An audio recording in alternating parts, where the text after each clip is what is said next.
Seja bem-vindo ao LecCast. Eu sou o Márcio Calai e no episódio de hoje nós vamos falar sobre profissão Compliance Officer. Eu estou muito feliz porque aqui ao meu lado estão duas profissionais extremamente bem-sucedidas e experientes que vão poder nos ajudar a falar mais sobre essa jornada para alcançar a posição de Compliance Officer e, é claro, como alcançar a eficiência e dar os próximos passos. Eu estou com a Marisa Pérez, que é Compliance Officer da Nissan para a América Latina e DPO Brasil. Seja muito bem-vinda mais uma vez ao LecCast. Alegria profunda de estar aqui novamente e hoje mais ainda, hein? Bem acompanhada aqui da Cris Bezerra. A Cris é Compliance Officer da Stryker para a América Latina. Cris, obrigado por estar aqui hoje também. Muito obrigada pelo convite, um prazer sempre estar aqui com você, com a Marisa, muito bom. Eu tô realmente muito feliz, sabe por quê?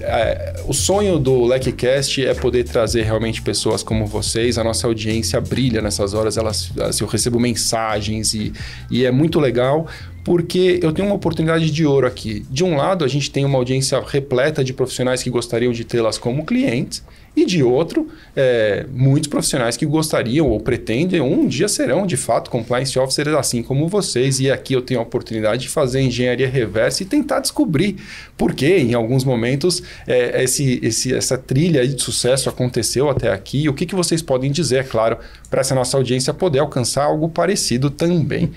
A primeira pergunta que eu queria fazer era olhar lá para trás mesmo, de verdade. E aí eu estava pensando em falar da faculdade, mas eu quero ir mais a fundo. Como vocês eram como crianças? Vocês eram apaziguadoras? Vocês eram da bagunça? Vocês já tinham algum sentimento que pudesse trazer algum traço de um compliance officer? Fazia sentido na infância de vocês? Quem quer falar primeiro de alguma coisa lá de trás? Olha, essa pergunta pegou a gente de surpresa, mas foi muito legal você perguntar isso. Eu acho que assim, o que eu trago desde menina é um traço de responsabilidade. Sempre fui extremamente estressada, assim, com essas questões de responsabilidade, de fazer o que é certo, de senso de justiça. Eu acho que isso acabou até me levando a fazer direito, que foi a minha primeira formação. Eu digo que eu fiz direito por formação e compliance por paixão, mas a gente chega lá. Tendo a Cris do meu lado fica difícil, porque ela já vai e rouba a minha frase. É bom de ser amiga é porque a gente pensa muito parecido. Eu tinha pensado exatamente isso, essa questão do senso de justiça. Que isso sempre foi muito grande dentro de mim, até porque na família se discute muito isso. Eu venho de uma família de ativistas sociais, de políticos, então a gente escuta muito essa questão. E aí de justiça social, inclusive, né? Não é só a justiça como a gente imagina. Então, talvez sim, mas eu não era esse santo todo também. Não. A gente apronta, né? Mente, fez tudo que foi errado na vida e que a gente fala que nunca fez para os filhos também, né? Mas é uma ilusão atribuir ao compliance officer ser o bastião de todas as belezas do mundo e tudo correto e nunca ter cometido um deslize sequer, né? Isso não é bem o caminho. E eu, pensando na minha infância, eu acho que eu era mais ou menos assim também. Eu tinha realmente até uma certa dificuldade em transitar com o errado.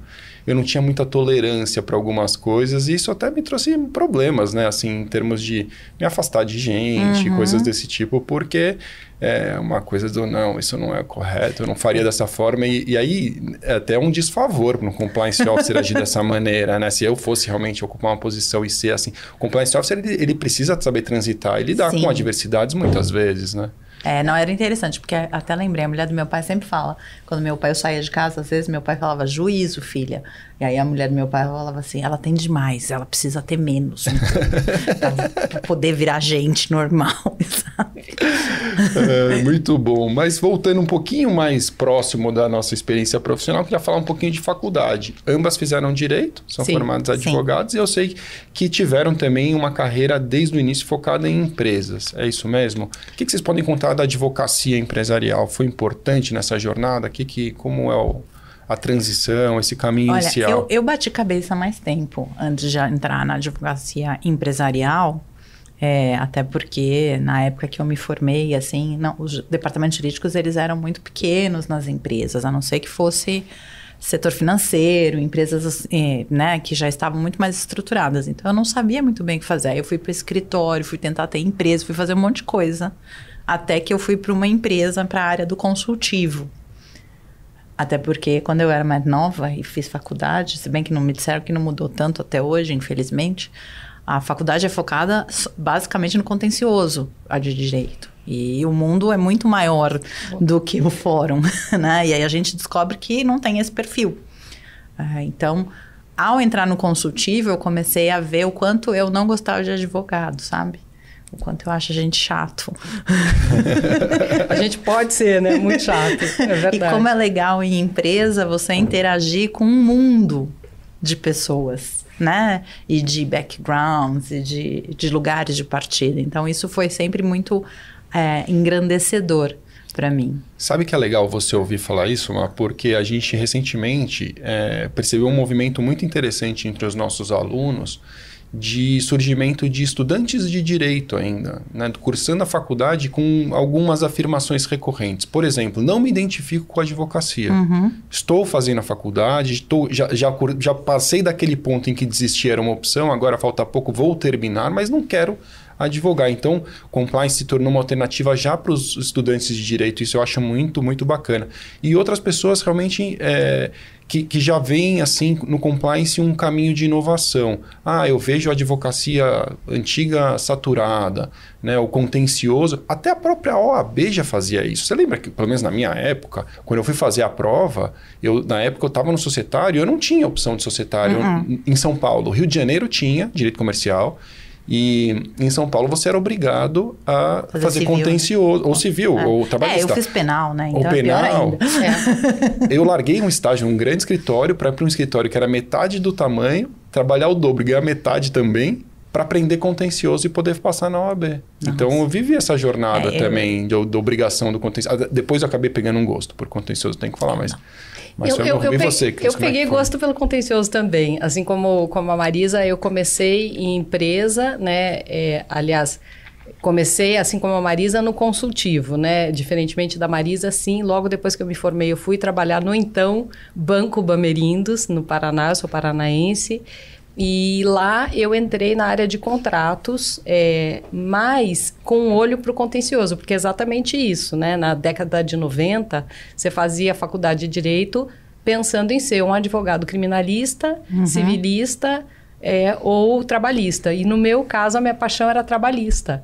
E eu acabei, sim, pegando muito gosto pelo contencioso. Eu acho que isso, inclusive, hoje, quando a gente olha a carreira e vê o ciclo completo, e esse lidar com gente, porque o contencioso trabalhista você lida muito com medos, ansiedades, expectativas. Então, por exemplo, quando você vai levar uma testemunha, um preposto para participar de uma audiência, não é muito diferente do que quando você está fazendo uma investigação interna, por exemplo, e está conversando com um colaborador e explica para ele, olha, esse é o processo, é isso que você vai passar. Eu gosto de explicar, eu gostava já de explicar isso lá em 1990 e bolinha, e agora eu vejo que essa experiência valeu. Eu acho que toda experiência vale, sim. Mas eu comecei por contratos, fui para o contencioso trabalhista e veio o HSBC.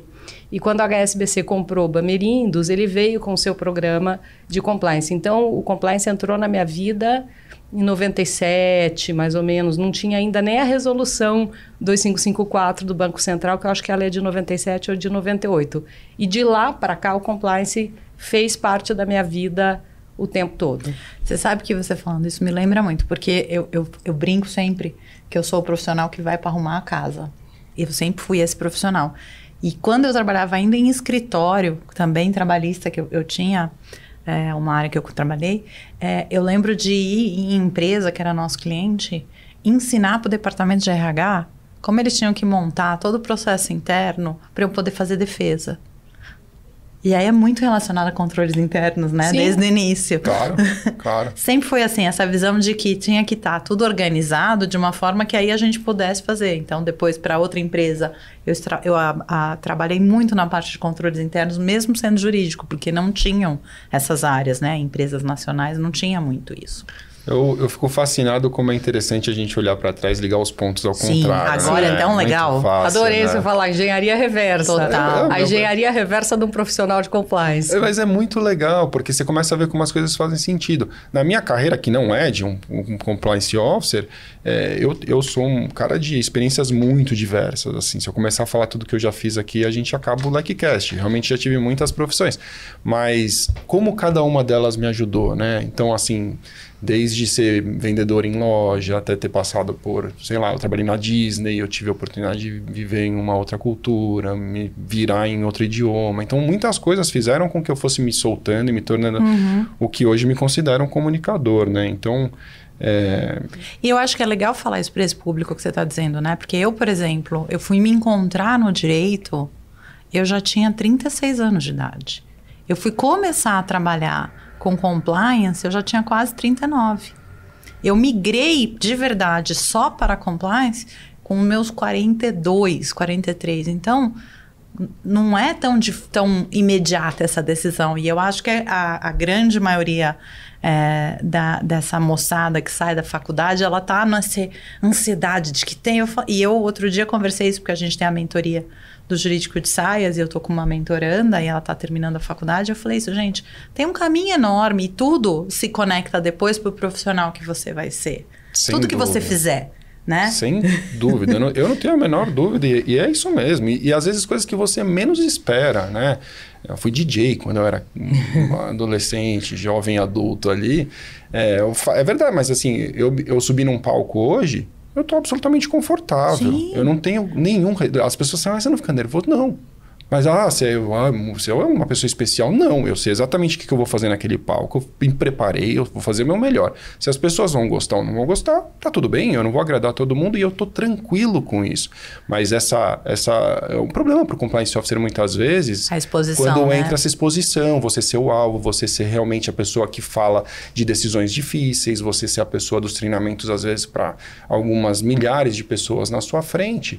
E tem muita gente introvertida que é excelente em compliance, mas tem um perfil mais analítico, mais introvertido e tem essa dificuldade com isso. Então, é isso. Quer dizer, no começo de carreira, se desde logo eu pudesse dar uma orientação aí para quem está nos ouvindo, é teste. Faça tudo que vier na sua frente que te trouxer interesse, vai ter utilidade no futuro. E se desafie, né? Claro. Faça coisas que você tem medo. Exato, né? Exato. O conforto é péssimo para o seu crescimento, né? Realmente a gente tem que arriscar. Eu acabei descobrindo aqui, olha que eu conheço a Marisa há muitos anos, mas eu acabei de descobrir outra coisa em comum. A gente também migrou com a mesma idade só para compliance. E eu fiquei pensando isso, eu falei, será que é um número mágico? Porque eu estava fazendo conta aqui também. Eu saí da carreira jurídica e fui só para compliance também por volta dos 43, 44 anos, né? Mas eu concordo que, assim, tudo que eu vivi como advogada e todas as outras experiências, mesmo na carreira jurídica, eu assumi outras áreas, assumi relações governamentais por um tempo, assumi regulatory affairs, toda essa parte de treinamento que eu aprendi logo no início da carreira com a vinda do HSBC, porque era uma questão de cultura, né? Como trazer uma nova cultura e tal. Então, tudo isso somou. E eu concordo, se tem uma coisa que eu acho que faz a diferença na vida da gente é não ter medo de recomeçar. Aliás, medo a gente tem, na verdade, né? É ir apesar do medo, Sim. né? Não ter pânico. É dar o passo, isso, né? É não ter aquele pânico que te para. Claro. Né? Então, como a Marisa também, apareceram oportunidades na minha carreira ou de turnaround, né, ou de transformação, ou de criação do zero. E eu também, eu acho que é aquela história, assim, quando surge uma oportunidade, na hora que alguém está em dúvida, eu ergo a mão e digo, eu vou. E eu acho que isso faz diferença. Até hoje, assim, dentro da empresa é a mesma coisa. Até hoje. Esse é um ponto muito legal que você mencionou, Cris, que é essa coisa de buscar as oportunidades. Porque eu vejo muitas vezes... eu vejo nossos alunos, né? E aí eu vejo alguns alunos que vão muito bem, deslancham, né? Você vê a carreira indo embora. E você vê muita gente que se lamenta muito e busca pouco. Então, assim, a pessoa vem, às vezes, me procurar nas mídias sociais e fala, Kalai, mas eu não tenho oportunidade. Mas o que você já fez? Eu já participei de 2 entrevistas e não me deram chance. Eu falo, poxa, tudo isso é o que você tem para fazer? Você não vai buscar nada além disso? Então... cada um vai alcançar. Então, essa coisa da oportunidade é muito importante. Eu queria perguntar para vocês, como foi o momento em que vocês, claro, vindo do jurídico, começaram a flertar aí com essas oportunidades em compliance, aparece em 97, como a Cris mencionou, uma situação do banco mesmo, né, que acaba surgindo, mas o que vocês podem dizer para essas pessoas que estão nos ouvindo em termos de abraçar? Como foi para vocês e como que vocês recomendam que essas pessoas se portem com o objetivo de começar uma jornada em compliance num bom rumo? Eu acho que às vezes a pessoa nem percebe que ela está indo para o compliance, sabe? Assim, no meu caso, tem um desafio, tem um código de conduta, tem que traduzir, tem políticas, procedimentos. Naquele momento eu nem sabia o que era compliance, né? Então, é isso que eu quero dizer, assim, às vezes a pessoa nem percebe que está vindo uma oportunidade para ela e que aquela oportunidade vai levá-la a compliance. Se a pessoa já sabe o que é compliance, tem interesse, está numa empresa ou está fora da empresa, sinaliza, busca, se capacita. Eu acho isso muito legal. Mas se você está trabalhando, seja como for, para qualquer setor e tal, e você começa a encontrar oportunidades de melhoria, porque o compliance ele tem isso, ele tem uma visão de risco e uma visão, puxa, esse risco ele pode levar a empresa a uma determinada situação. Fala, sabe? Mostra que você está vendo, pensa numa possível solução. Eu não acho que necessariamente a pessoa tem que perceber que ela está indo para o compliance. Eu acho que ela tem que perceber que ela está avançando, que ela está progredindo, que ela está colaborando. Até porque a gente, as duas começamos em compliance quando a gente nem sabia o que era compliance. E eu sempre lembro da minha entrevista para minha primeira multinacional, que eu ia assumir o jurídico e compliance, e me perguntaram se eu sabia o que era compliance, e eu falei, claro. Como todo bom advogado.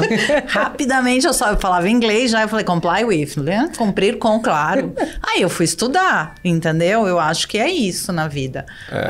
Agora, o mundo mudou. E a própria área de compliance, desde que a gente entrou, a Cris antes de mim, mas nesses últimos 15 anos, ela já mudou tanto do que era. Evoluiu muito. Né? Do que a gente antes focava só em anticorrupção, né? E essa questão de gestão de risco. Hoje em dia eu falo isso, gente, compliance é para qualquer coisa na sua vida, inclusive seu dia a dia, porque você toma decisões no seu dia a dia e você tem que tomar com base na gestão de risco pessoal, que a gente ainda não aplica sempre. Estou tentando. Eu acho que você entrou num ponto que é fundamental. Se a gente falar, a jornada do profissional de compliance é uma jornada de transformação constante e cada vez mais acelerada.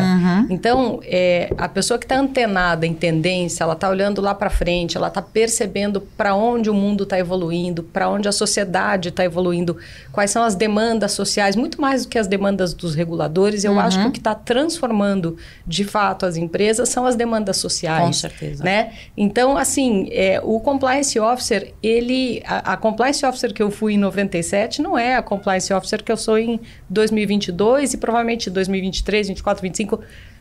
As outras, vem outras coisas. Então, a jornada do Compliance Officer minimamente é muito rica de aprendizado. E outra coisa assim, né? Tá muito ligada ao que a gente acredita para o mundo. Propósito. Né? O nosso propósito. Então, eu acredito que eu vim para ser um agente de mudança no mundo. Seja de que forma for, né?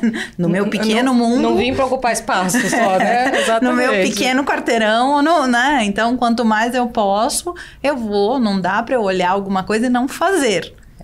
Então... É muito legal esse tipo de pensamento. E teve até uma capa da revista LEC que tratou desse assunto, né? Sobre...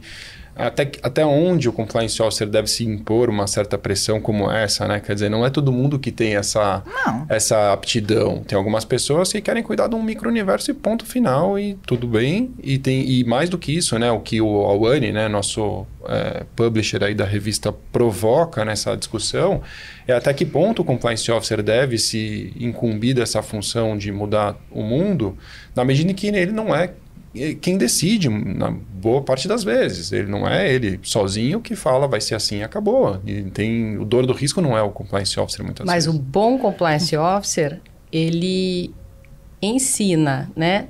Agora, o ótimo Compliance Officer, ele transforma mesmo, ele influencia a tomada de decisão.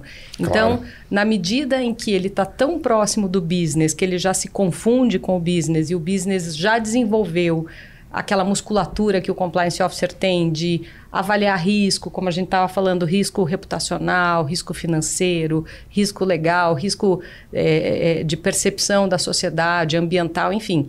Quando o Compliance Officer, ele já trabalhou tão junto com o business, que o business já não sabe mais de onde que veio a ideia. Exatamente.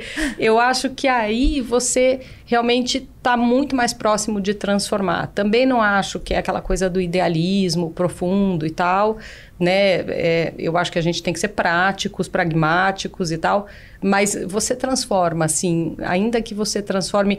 Você pediu para a gente pensar em histórias, eu lembrei de uma, que é uma história que eu adoro. Uma vez eu dei um treinamento numa empresa e ele foi tão legal porque era uma empresa que tinha mais de, sei lá, 90% da sua força de trabalho são os colaboradores assim de campo mesmo, de níveis de entrada numa empresa, né? E a gente fez um trabalho realmente de levar os conceitos de compliance de uma maneira muito... próximas da realidade dessa pessoa. E até hoje eu acho que o melhor feedback que eu já recebi foi que uma pessoa dessas me falou que gostaria muito de levar aquele treinamento para casa dela. Muito legal. Para os filhos. Então, quando você vê uma mãe dizendo, puxa, isso que eu aprendi aqui me trouxe um valor que eu quero transmitir para os meus filhos, você fala, acertei. Você vai dormir feliz aquele dia. Complementando o que a Cris falou, né? Quando eu quero dizer que a gente transforma, também tem que ver o que você põe de ideal para você. Claro. Né? Então, se eu consigo influenciar uma pessoa, eu já acho que já é válido.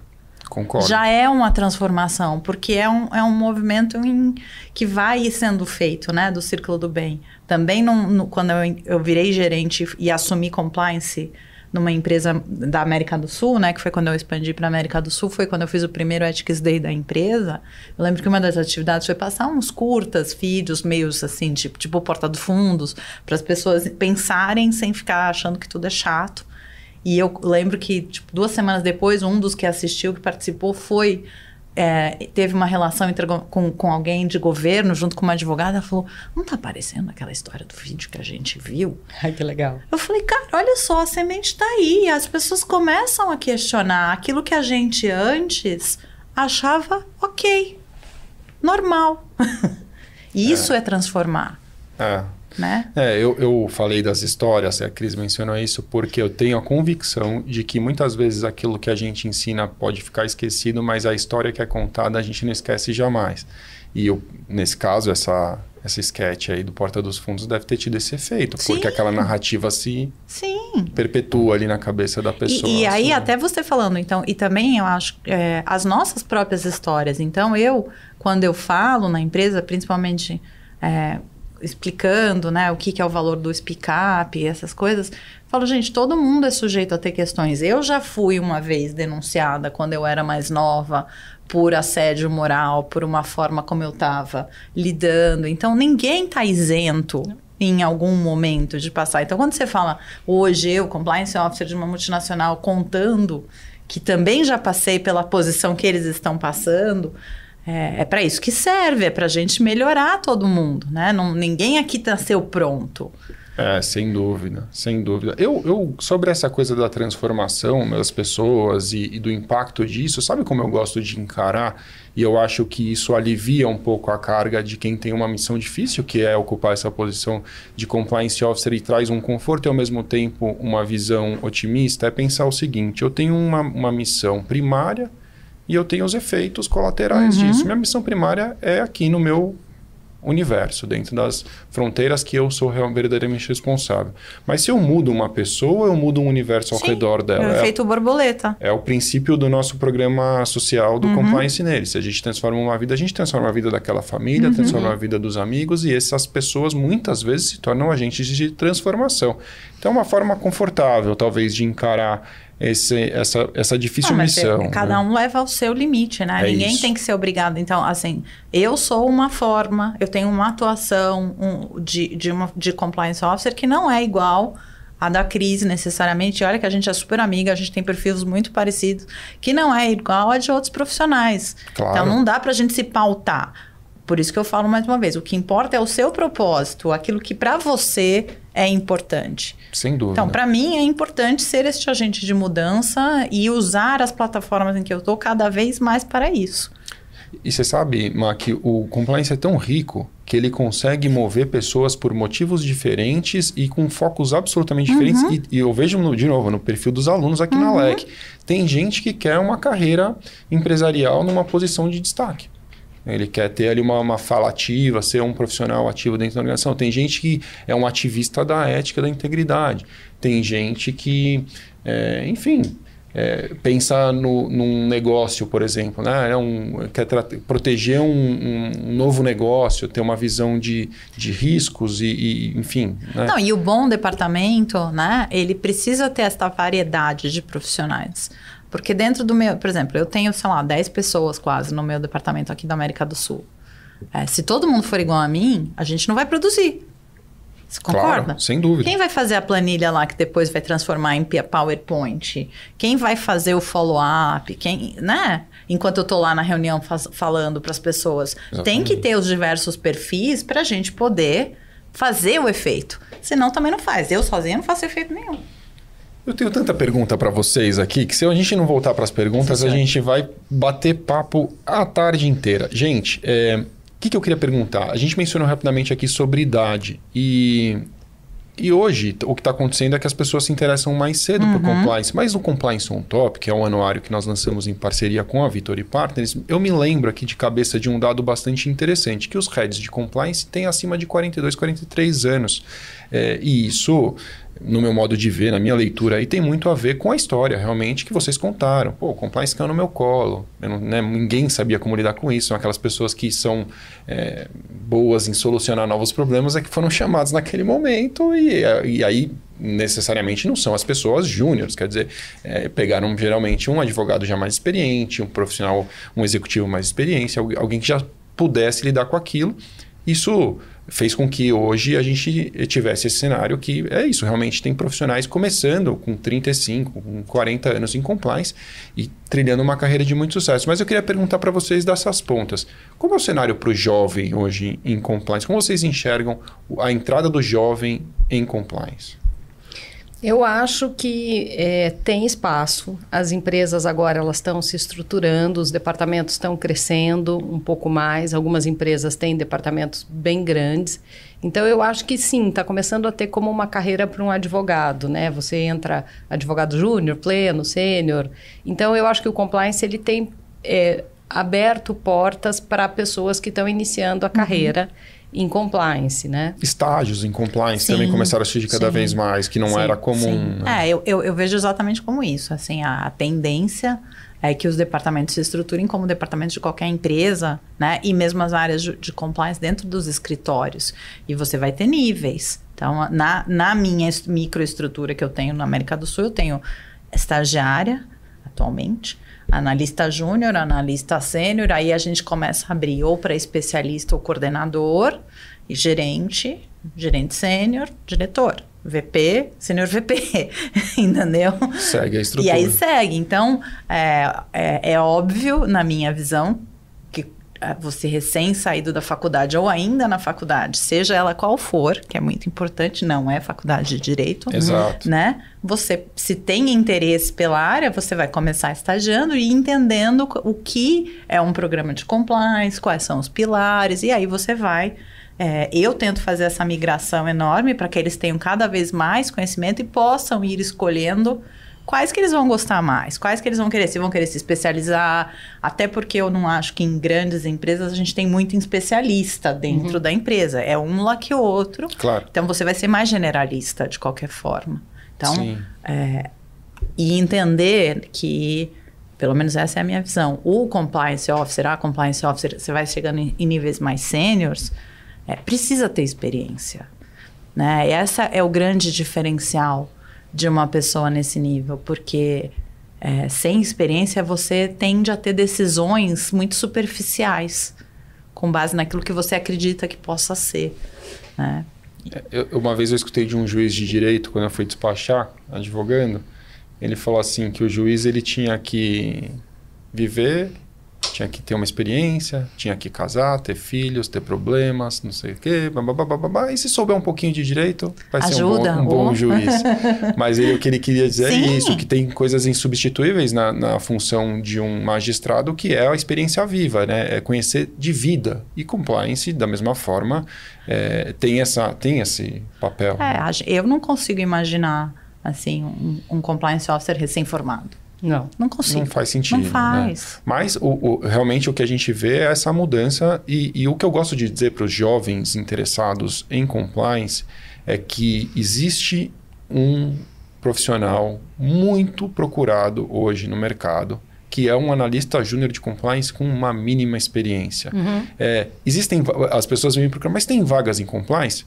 Não precisa me perguntar, põe no Google. Você vai nesses sites especializados em vagas, existem milhares de vagas em compliance. Mas precisa vencer a barreira da primeira experiência. O estagiário de qualquer área que se interesse por compliance e tem a oportunidade de fazer um estágio, quando ele se formar, ele será desejado no mercado. Com certeza. Se for uma pessoa que já estudou, já fez eventualmente, começou uma pós-graduação, fez um curso na LEC, já tem uma certificação, está envolvido no meio, ele será desejado, porque é um investimento ainda pequeno para a empresa que faz uma pessoa que realmente já tem uma dedicação para aquele assunto e tem uma pequena experiência em algum dos temas de compliance, exato, não necessariamente em todos. Claro, isso eu acho legal. Claro. A gente vê, por exemplo, às vezes uma pessoa que não tem uma experiência na implantação de um programa de compliance, mas já teve uma experiência, por exemplo, em alguma empresa participando de investigação, né? Então, especialmente quando a pessoa vem dessas Big Four. Claro. Então, às vezes a pessoa não tem uma experiência, vamos dizer, tradicional com todos os elementos de compliance, mas tem uma experiência com escrever política, tem uma experiência com treinamento. Então, as pessoas que estão por aí e que têm essas experiências e às vezes falam, mas eu não tenho uma experiência de compliance, será? Olhe bem, né? E eu acho que tem muita questão, principalmente para o analista júnior, que é de atividade administrativa. Claro. Que aí que você vai... Então, é o analista, é o auxiliar administrativo que mexia com planilha, que fazia revisão de documento, né? Que vai te ajudar no fluxo de pagamento. E aí você vai fomentando. Não tem como começar. Ninguém entra analista júnior de compliance sabendo compliance. O grosso do meu time, inclusive, nunca tinha lidado com compliance. Você vai aprendendo on the job, né? Para isso existe a velha guarda aqui, poder ir trazendo, né? Falando nisso, outra coisa que eu sou muito questionado muitas vezes, né? Inclusive, uma vez eu lembro que eu estava de férias e eu botei aquelas caixinhas de perguntas nas mídias e aí veio, Márcio, você nunca fez um LECcast focado nos profissionais mais experientes em compliance. Então não temos um episódio, mas eu vou fazer a pergunta para vocês.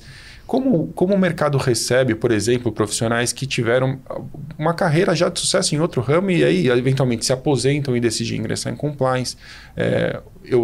Era o caso dessa pergunta, né? A pessoa, se não me engano, foi investigador de polícia durante muitos anos. Se aposentou e falou assim, eu sei investigar como poucos. Na Nissan eu posso te dizer que nos Estados Unidos a gente tem um ex-investigador do FBI. É comum isso, nos Estados Unidos mais ainda. É super comum, né? Lá é um mercado que está mais maduro, né? Então, claro, as empresas lá são maiores, têm mais estrutura, às vezes tem espaço realmente para essas enabling functions, né? Essas funções de suporte, ou os especialistas em determinadas matérias, que aí tem super espaço para um profissional que vem experiente de alguma área que não é necessariamente o compliance. A mesma coisa que a gente estava falando dos novos entrantes. Você tem uma experiência rica em alguma coisa, não necessariamente compliance, mas se encaixa em alguma necessidade de compliance. Compliance é bem O que só tem que ficar claro é que você vai ter um período de adequação, como em qualquer coisa na vida. Migração. Né? Você não vai ser o investigador que você era, por exemplo, nesse exemplo. Você vai fazer parte do time de investigações e o approach é diferente, então a forma como você vai lidar, que é o que acontece quando você migra de empresa, inclusive, né? Também, não tem... E a jornada do compliance officer mesmo, que se torna eventualmente compliance officer mais velho, também faz sentido, porque o mercado admite né? Claro, é uma pessoa que tem vários conhecimentos e que aí vai se adequar para aquilo, né? Assim como nós, a gente virou compliance officer, a gente não nasceu e se formou desde o primeiro dia. Essa nova geração que tem vindo, tem muito mais. Eu, não consigo, eu só fico imaginando que vai ser daqui 10 anos essa geração. Você imagina você ser formado desde o início com todo esse conhecimento? Sim. Eu acho que vai mudar muito, mas eu vejo, e acho que é um sinal de alerta mesmo, assim, quando as empresas de fato levam o compliance a sério, elas trazem um profissional, tenha a idade que for, a experiência que for, vamos dizer, correspondente aí ao seu pacote de remuneração também e tal, eles trazem uma pessoa sênior, assim como para outras áreas, assim, você fica imaginando, ninguém vai trazer um CEO inexperiente. Mesma coisa o compliance officer, se leva a sério a área de compliance, você, eu digo aqui para os compliance officers, né, experientes, você tem espaço no mercado, sim, não tenho dúvida nenhuma. Tem menos, vamos dizer, o ar é feito, né, porque, óbvio, você tem às vezes mais de um gerente, um diretor sênior, sabe? É o topo da pirâmide, vai, né? É mais vai difícil, diminuindo, mas tem espaço, sim, não tenho dúvida disso. Sem dúvida. Eu tenho uma pergunta para fazer para vocês, que é aquele momento X, né, em que quando foi que a decisão definitiva foi tomada. É isso que eu quero fazer para minha carreira mesmo. Compliance é um bicho novo, eu aprendi, eu tive contato e tal, mas em um dado momento vocês disseram adeus ou até breve para a advocacia. E eu queria saber um pouco mais sobre isso, né? Tem uma história que conta que numa determinada batalha o exército estava em um número muito menor e o capitão levou essas pessoas até o local da batalha. Tinha uma ponte, eles cruzaram a ponte, aí o capitão olhou para a ponte e queimou a ponte, porque era aquele momento que ele falava, daqui para frente é só avançar. É só para frente, só rumo adiante e avante, vamos nessa. Como foi para vocês falar assim, não, agora realmente minha vida é compliance? Olha, para mim foi um direcionamento que a própria vida me deu, não foram escolhas minhas, né? Obviamente, eu fui me apaixonando mais e trabalhava em empresas grandes onde havia a possibilidade de ter uma certa divisão, então eu fui querendo ficar mais responsável pela área de compliance do que o jurídico. E aí, como lá dentro não era possível, eu fui para outra. E depois fui para outra onde já era completamente separado, entendeu? E aí agora, quando eu vim para onde eu tô, eu comecei a assumir outras coisas juntos, porque então eu acho que é um movimento meio que talvez pendular, dependendo da carreira de cada um. Eu não acho que é uma porta fechada, eu não acho que amanhã talvez eu não volte para o jurídico de vez ou não. Tudo vai depender da oportunidade, porque o que me move é o desafio. E no caso em especial, compliance estava me trazendo desafios maiores do que a carreira jurídica. E eu tive a sorte de ir para empresas que estavam passando por enforcement complicado, depois tinha um monitor. Então eram coisas que ou eu abraçava para aprender, ou eu não teria aquela oportunidade de novo. Sabe-se lá o que amanhã de oportunidade vão me trazer, entendeu? Quando me ofereceram para eu cuidar, quando eu entrei auditoria e security, que eu nunca tinha cuidado na vida, eu falei, vamos, desde que eu tenha gente embaixo que saiba, né? Claro. No caso de compliance, eu era que tinha que saber, então foi o aprendizado, né? E para você, Cris, como foi? Eu fiquei aqui pensando também, e eu pensei até numa analogia. Sabe quando um casal tá super bem, tá super feliz, e naquele momento ele ainda resolve ter um filho? Eu acho que o compliance é mais ou menos assim. Você não vai fazer compliance quando você está infeliz, por exemplo, em alguma profissão. Eu vejo que a gente vai para o compliance quando a gente está feliz e quer fazer alguma coisa a mais. Então, eu já cuidava de compliance e jurídico, amava ser advogada, amava ser a general counsel da empresa, fazia isso fazia muitos anos, tinha conforto fazendo isso. E o compliance era sempre ali, sei lá, 20%, 30% do meu tempo.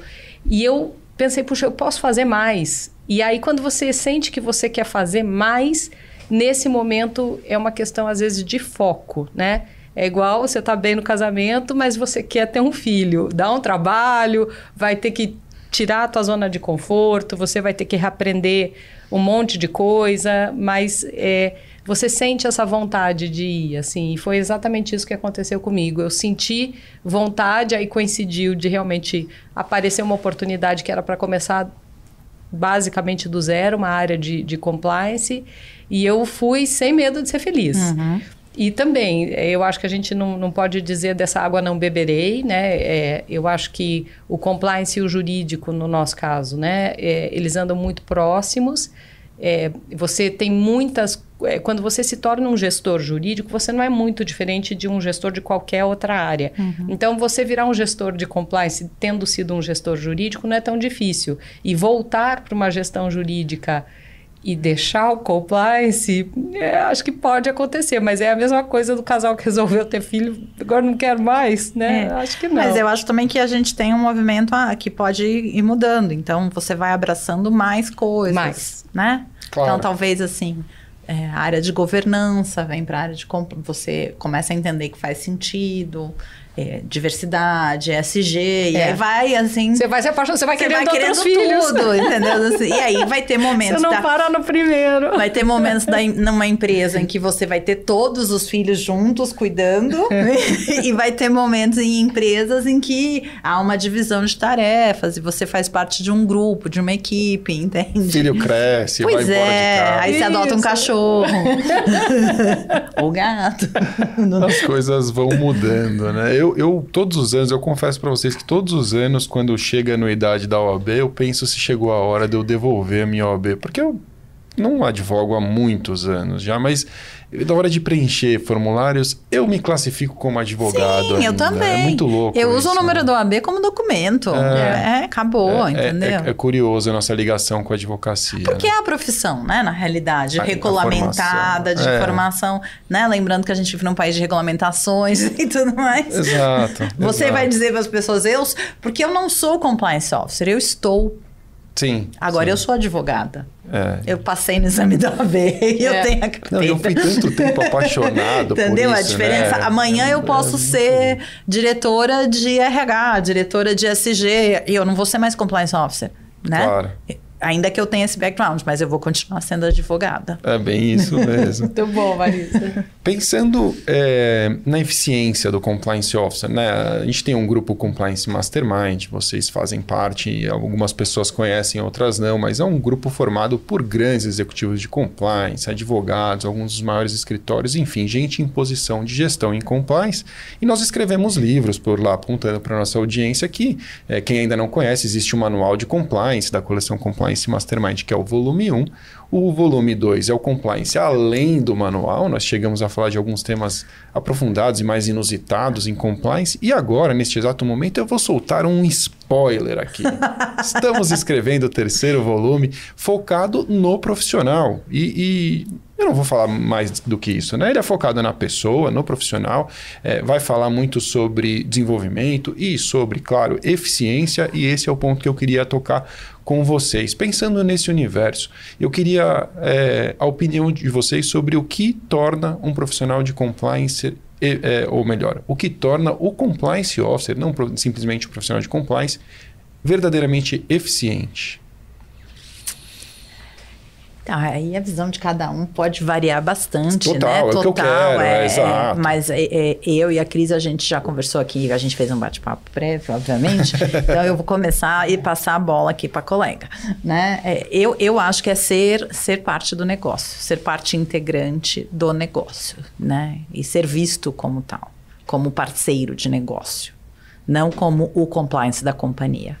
Não, é membro da diretoria, ponto. E vai estar ali junto, trazendo uma perspectiva, né? Essa é o que eu almejo dentro da empresa que eu estou. E aquilo que a gente sempre falou, é um dos profissionais que mais entende a companhia e o business. Porque ele não entende só o business de marketing, ele não entende só, no meu caso, o business da fábrica ou de logística. Não, ele entende todos eles num nível razoável, né? Razoável. Não chega a nível de poder ser o diretor das áreas de venda, claro, mas num bom nível razoável, porque você não pode ser, no meio de uma investigação, você acaba tendo que aprofundar muita coisa. Conhece profundamente, sim, os processos, mas eu acho... Acabou? Acabei, amiga. Eu concordo, a gente conversou antes mesmo, eu acho que o Compliance Officer verdadeiramente eficaz é aquele que ele se torna desnecessário e ainda assim ele é desejado. Ou seja, né, existe quase que um amálgama entre a liderança e o compliance. A liderança toma decisões levando o compliance em consideração e o compliance toma decisões de compliance levando o negócio em consideração. É quase que uma visão yin e yang, a gente conversa muito disso lá na empresa. Então, eu acho que o compliance officer realmente efetivo é aquele que empodera, isso está lá no meu LinkedIn, é o meu propósito, ele empodera as pessoas e as empresas a tomarem as melhores decisões.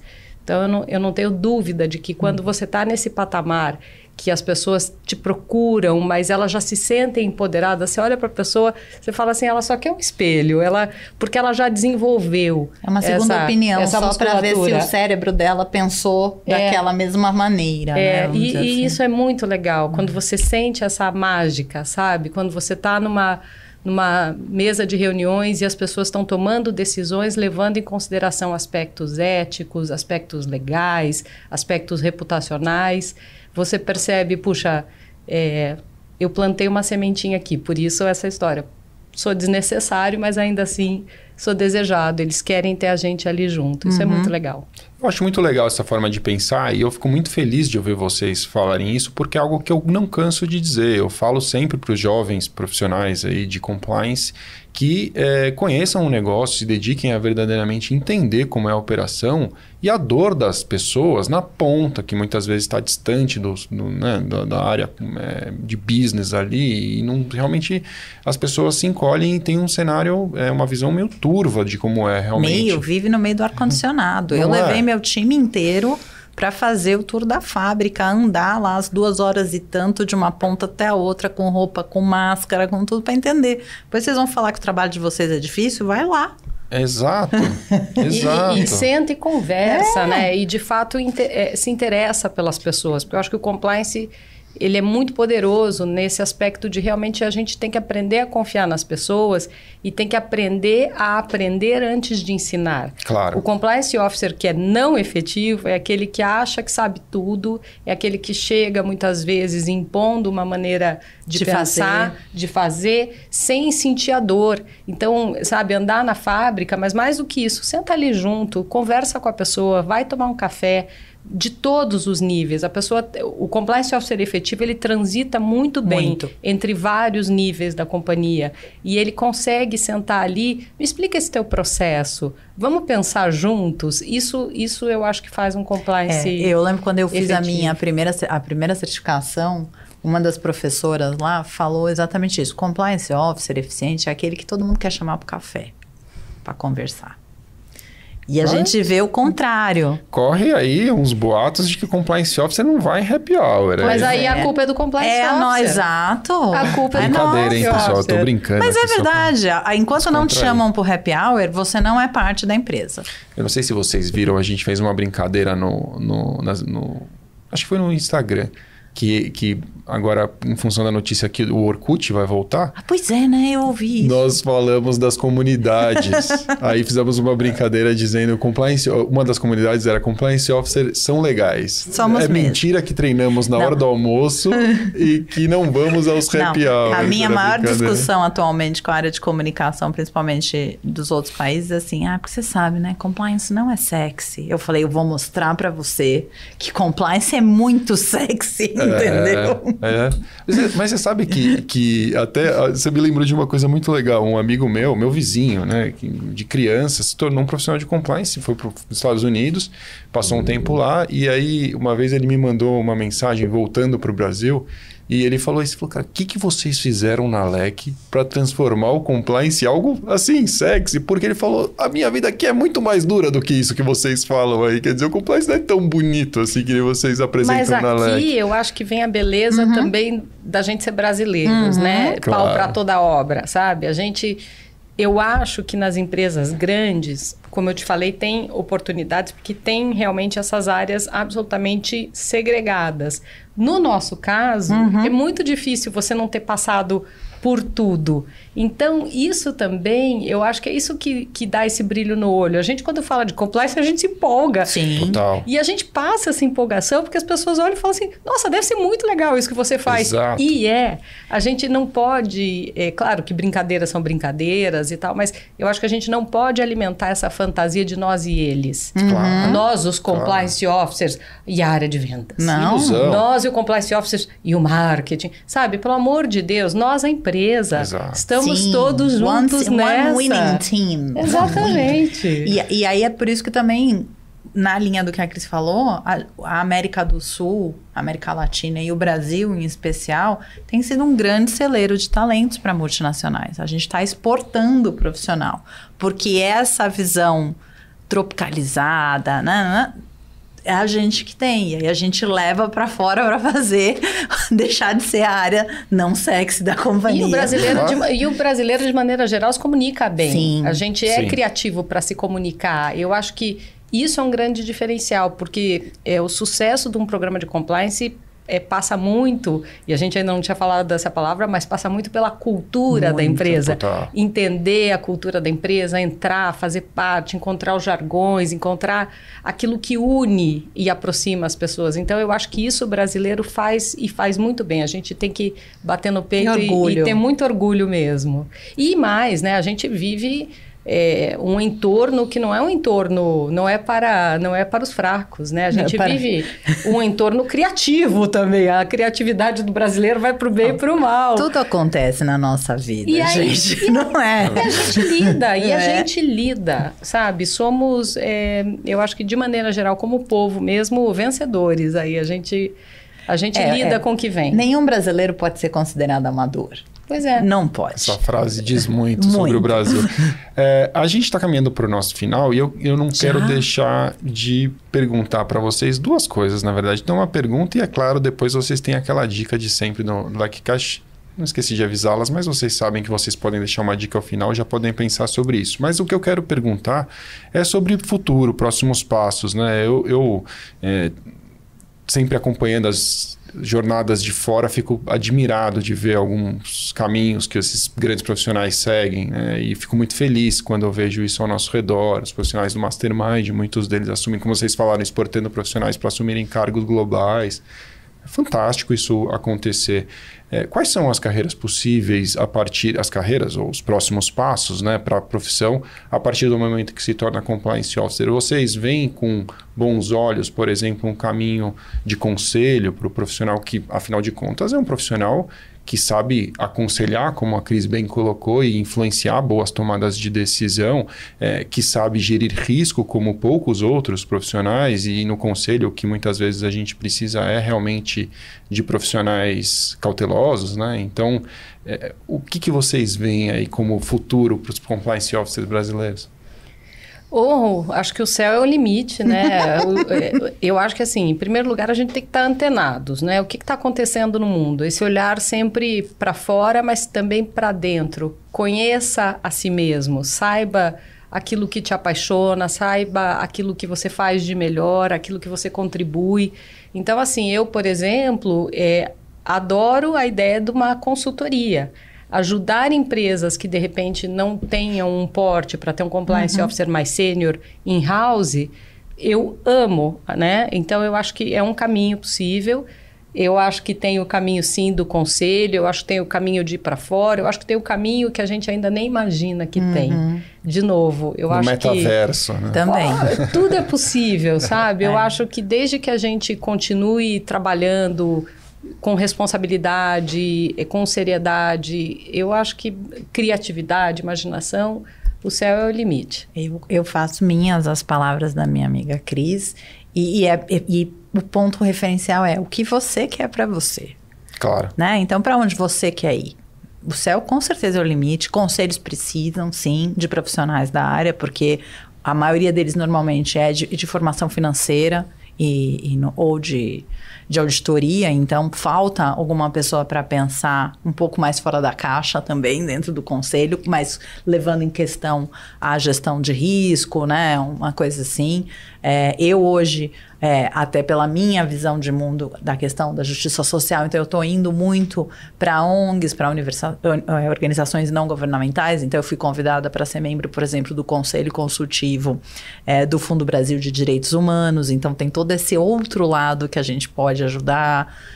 Sabe-se lá, né, o governo, o que mais ele pode criar. Então, né, teve uma época que tinha vários conselhos governamentais que traziam a sociedade civil e nunca tiveram profissionais de compliance lá dentro que poderiam ser parte para ajudar nessa transformação, como eu digo, ser agente de mudança. Então, ter minha própria empresa de consultoria, trabalhar num escritório, dar aula, que a gente gosta de dar aula.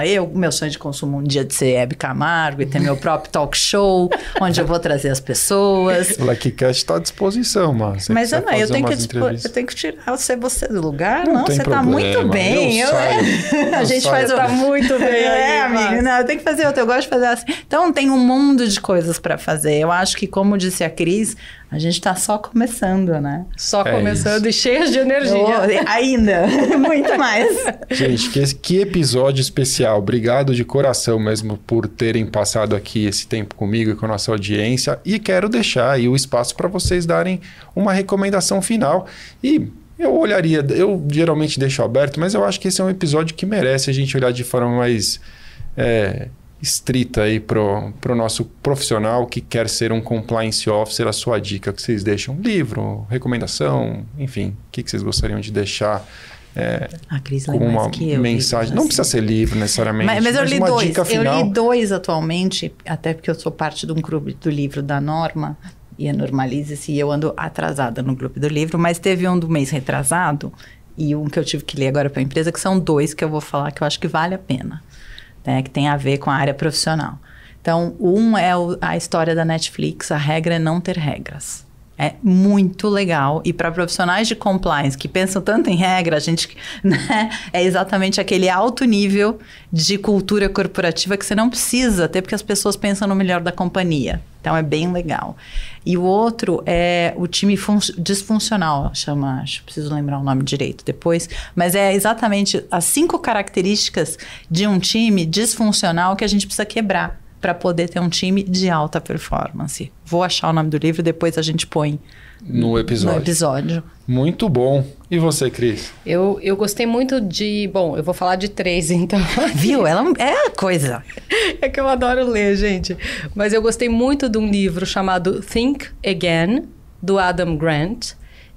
Tem até, se procurar no YouTube, tem alguns vídeos com ele falando. E uma coisa que eu gosto é que ele fala muito dos papéis que a gente ocupa quando a gente quer argumentar, né? E ele fala muito que a gente, às vezes, toma esse papel de promotor, né? Da gente não ver o outro lado. Então, eu acho que o Think Again, ele pede uma abordagem um pouco mais científica para a maneira como você pensa. Então, eu acho ele muito legal. Um que eu não poderia deixar de indicar, que eu amo, chama Soft Power. Ele fica na minha cabeceira no Kindle, mas eu releio ele de tempos em tempos. É de uma brasileira, Andrea Meister. Um livro fantástico. Soft Power é um termo que vem da diplomacia. Então, é o poder sutil. Também o subtítulo é A Arte de Segurar Pássaros. E eu acho que é muito legal isso. Quando a gente trabalha com compliance, você exerce um poder que é sutil. Ele é delicado. Se ele for impositivo, ele não funciona tanto.